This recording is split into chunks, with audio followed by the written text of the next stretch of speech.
हे everyone, again welcome back. आज हम बात करेंगे importance of government medical college for nursing student. क्योंकि मैंने बहुत सारी जगह पे देखा या कई सारे टेलीग्राम पे ग्रुप में देखा कि बहुत सारे स्टूडेंट बात करते नज़र आए ऐसा कि अगर कुछ नहीं पढ़ा तो कोई प्रॉब्लम नहीं, मतलब प्राइवेट कॉलेज तो मिल ही जाएंगी। तो इसलिए बात करना ज़रूरी हो जाता है कि importance of government medical college.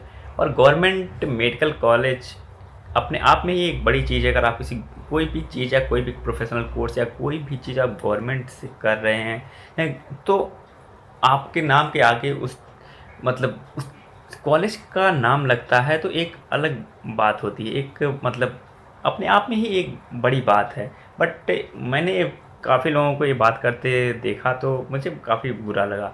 इसलिए मैं difference between government college and private medical college के बारे में मतलब यहाँ पे हम बात करेंगे, ठीक है। नर्सिंग स्टूडेंट्स के लिए अभी जैसा कि आपको सबको पता होगा कि 14 जून को जो है ABMU BSc नर्सिंग का एग्ज़ाम है, ठीक है। तो अभी थोड़ा सा टाइम है, जैसा कि जो भी स्टूडेंट इंटरेस्टेड हैं और एडमिशन लेना चाहते हैं नर्सिंग और गवर्नमेंट मेडिकल कॉलेज में एडमिशन लेना चाहते हैं तो वो पहले डिफरेंस जान लें कि प्राइवेट में और गवर्नमेंट में क्या डिफरेंस। सबसे पहले हम बात करेंगे फ़ीस स्ट्रक्चर के बारे में, फिर उसके बाद बात करेंगे सेकंड नंबर फैकल्टी, और तीसरे नंबर पे हम बात करेंगे क्लिनिकल की। जो क्लिनिकल पोस्टिंग लगती है सबसे ज़्यादा मोस्ट इम्पॉर्टेंट यही हमारा क्लिनिकल पोस्टिंग ही है। तो अगर हम फीस स्ट्रक्चर की बात करें तो लास्ट टाइम जो थी वो 40,000 थी गवर्नमेंट की जो फीस स्ट्रक्चर था, और वहाँ प्राइवेट की बात करें तो 1,20,000 या 1,40,000 या 1,50,000 मतलब 1,50,000 तक ऐसे फीस स्ट्रक्चर है उनका प्राइवेट में कॉलेजों की जो है नर्सिंग स्टूडेंट के लिए, ठीक है। ये फीस स्ट्रक्चर की बात। हमारे गवर्नमेंट की कॉल जो है वो 40,000 है। वो डायरेक्ट जो है ABMU जो यूनिवर्सिटी हमारी है उसके पोर्टल पे जाके डायरेक्ट जमा करना होता है, ठीक है। फीस को पे करना होता है। ये तो फीस स्ट्रक्चर की बात रही। आप डिफरेंस देख सकते हैं गवर्नमेंट कॉलेज में और प्राइवेट कॉलेज में। अगर आपके पास पैसे हैं तो आप जा सकते हैं, इसमें कोई बहुत बड़ी बात नहीं है, ठीक है। लेकिन अगर आप गवर्नमेंट से करते हैं तो अभी जो क्लिनिकल की बात आएगी तो अपने आप आपको समझ में आ जाएगा गवर्नमेंट कॉलेज जो है क्यों इम्पॉर्टेंट है, ठीक है। इसके बाद हम फैकल्टी की बात करें। फैकल्टी अगर गवर्नमेंट में कोई टीचर आता है तो आपको पता ही होगा कि वो पहले एग्ज़ाम क्लियर करेगा, उसके बाद फिर इंटरव्यू क्लियर करेगा, उसके बाद वो कहीं उसको जॉब मिलती है गवर्नमेंट कॉलेज में, ठीक है। और प्राइवेट की बात करें तो प्राइवेट में तो मुझे नहीं लगता कि कोई एग्ज़ाम क्लियर करना पड़ता है या फिर कोई इंटरव्यू में भी इंटरव्यू लेते हों वो लोग फिर भी, और बहुत सारे लोग तो ऐसे ही मतलब रख लेते हैं। तो अपने आप पता चल जाएगा एक एग्ज़ाम दे के आया हुआ टीचर और एक इंटरव्यू क्वालिफाई करके आया हुआ टीचर, डिफरेंस तो होगा ही। वो क्या बताएगा, वो अपने एक्सपीरियंस क्या शेयर करेगा और मतलब पढ़ाएगा कैसे। तो मैं एक गवर्नमेंट मेडिकल कॉलेज का स्टूडेंट हूँ, आपके नॉलेज के लिए बता दूँ। मैं SN medical college Agra, college of nursing SNMC Agra का स्टूडेंट हूँ। मैं सेकेंड ईयर का स्टूडेंट हूँ, सेकेंड ईयर थर्ड सेम का स्टूडेंट हूँ। डिफरेंस क्या है मैंने बात करते हुए कल देखा, बहुत सारे स्टूडेंट को एक ग्रुप है टेलीग्राम पे, उसमें बात करते हुए देखा तो मुझे एक चीज़ बहुत बुरी लगी कि मतलब इनको मिसकंसेप्शन है, ठीक है। और थर्ड नंबर जो आता है क्लिनिकल पोस्टिंग। क्लिनिकल पोस्टिंग पता है मेडिकल कॉलेज, हम लोग गवर्नमेंट मेडिकल कॉलेज के स्टूडेंट थे तो हमको क्लिनिकल जाने के लिए कोई एग्ज़ाम नहीं देना पड़ता है। हमारी डायरेक्ट क्लिनिकल में चले जाते हैं। हमारा कॉलेज है उसका खुद का हॉस्पिटल, क्योंकि गवर्नमेंट मेडिकल कॉलेज आपको पता ही होगा कि गवर्नमेंट मेडिकल कॉलेज का खुद का हॉस्पिटल होता ही है, तो हम लोग जाते ही हैं।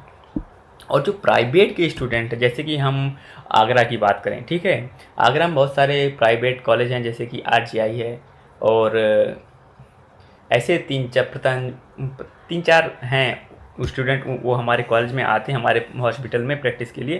तो वो लोग पता क्लिनिकल जाने के लिए पहले क्या होता है उनके साथ, उनको पहले आके एग्ज़ाम देना पड़ता है, उसके बाद फिर उनका वाइवा होता है, फिर जाके अगर वो सब चीज़ें क्लियर करते हैं तब जाके उनको हॉस्पिटल में प्रैक्टिस करने को मिलता है, ठीक है।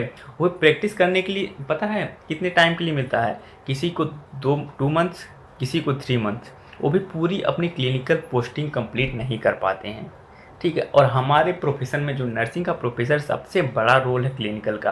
आप अगर प्रैक्टिस नहीं करोगे तो आप सीखोगे कैसे, सबसे बड़ी ये प्रॉब्लम है, ठीक है। तो आपको हम देखते हैं बहुत सारे स्टूडेंट प्राइवेट मेडिकल कॉलेज के आते हैं तो आपको जो मेडिकेशन के बारे में सबसे बेसिक चीज़ जो होती है वो मेडिकेशन के बारे में ही नहीं पता होता है। उसमें बहुत सारी चीज़ें होती हैं, ओडी, बीडी, टीडीएस, उनको इन चीज़ों के बारे में नहीं पता होता है। इनको कितने में डाइल्यूट करना किसी भी मेडिसिन को, वो तक नहीं पता होता।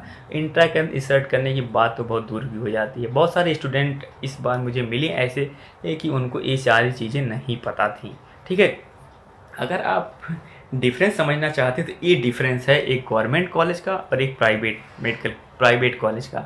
आप देख सकते हैं अपने अकॉर्डिंग। अभी भी आपके पास टाइम है, ज़्यादा मतलब बहुत ज़्यादा कुछ बिगड़ा नहीं है, क्योंकि अभी जितना भी देख लो, आज 28 है, 28 आप अप्रैल है और आपका जो एग्ज़ाम है 14 आप जून को है।